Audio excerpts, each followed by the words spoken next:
are a lot of springs in that area. Remember the topography of the Middle East. Remember that a lot of the land over there is arid land. And remember that the places where you find trees growing and grass and things of this nature growing, it's because there's water, there's springs, there's water available there, and they're called oases. Well, this was one of those oases. It wasn't like it was a large body of water. It's just the fact that there's a lot of springs there. Okay, now he goes on, and it says here that he was baptizing in Enon near Salem, and then in verse 24, for John was not cast into prison. Then verse 25, then there arose a question. Here's the controversy. Controversy arose over water baptism, even with John the Baptist. Then there arose a question between some of John's disciples and the Jews about purifying. Now that was the purpose of this baptism, and those Jews knew it. They understood the Old Testament.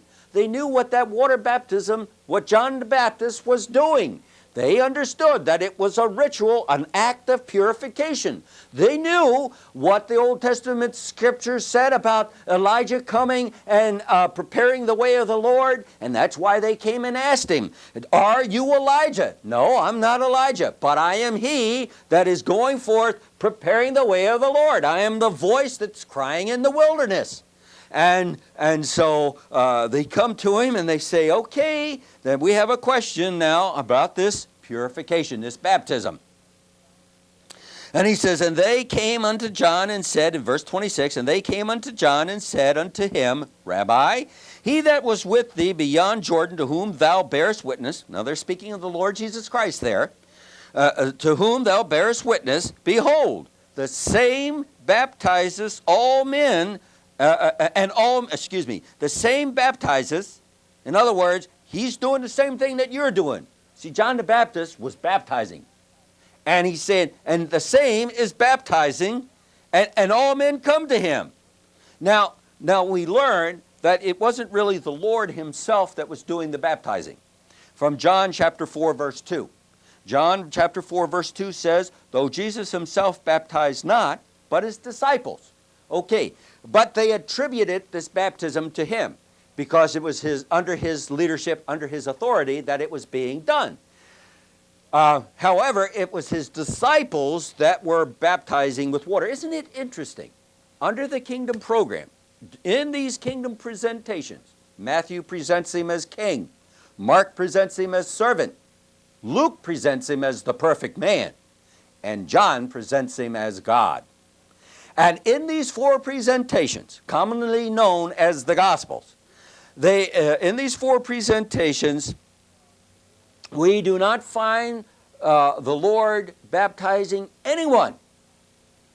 Yet, John the Baptist attributes a type of baptism that the Lord is going to baptize, but it won't be with water. And we're going to see that in just a moment. But let's focus in now. Let's focus in on what the question is. The question is, the same, he that thou bearest witness, the same he baptizes also. Just like you're baptizing. And of course, what's the answer? John answered and said, a man can receive nothing except it be given him from heaven. Now, beloved, what's going on here? They have this question, they have this problem about water baptism. You're doing the baptizing. Why? John says, it's because you can't receive anything except it's given to you from heaven. What was being offered to them? What was John doing? He was preparing the way for their Messiah. He was preparing the way for the Messiah to come in with his kingdom and establish a national priesthood. Now let's go to the Old Testament. We got to go to Exodus. Let's go to first Exodus chapter 29. Okay? Exodus chapter 29. And we're going to see something interesting here. Now remember, these Jews knew the Old Testament. As a matter of fact, that's all there was, wasn't it? Shucks, at the time John was recording this about John the Baptist and that question between his disciples and the Jews, at that particular time, the book of John hadn't even been written yet. None of the Old Testament was written. I mean, none of the New Testament, excuse me. None of the New Testament had been written yet. It wasn't as the New Testament, basically, this is an interesting thought too. There's a lot of debate as to when and where these New Testament books were written.